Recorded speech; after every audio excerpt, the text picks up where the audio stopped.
Welcome back! In today's video, I'm going to show you how to insert audio into your PowerPoint presentation. Whether you're looking to add background music or a voiceover, this is a simple process that works on both Windows and Mac versions of PowerPoint. Let's dive in. First, make sure your PowerPoint presentation is open and ready to go. Now, navigate to the slide where you want to insert the audio. Once you're on the right slide, go to the top menu and click on the Insert tab. In the toolbar, you'll see an option called Audio. Click on it and you'll get two options: Audio on my PC and Record Audio. If you already have an audio file saved on your device, choose Audio on my PC.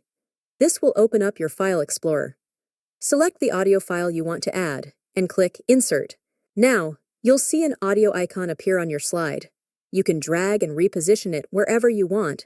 You can also resize it if needed. If you want to record your own audio, select the Record Audio option.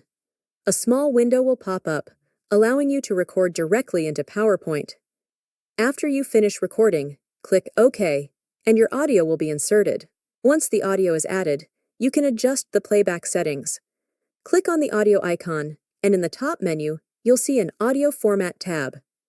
Here, you can choose whether you want the audio to play automatically, on-click, or loop throughout the presentation. And that's how you insert audio into a PowerPoint presentation. If this video helped you, be sure to give it a thumbs up and subscribe for more PowerPoint tips and tricks. Thanks for watching, and I'll see you in the next one.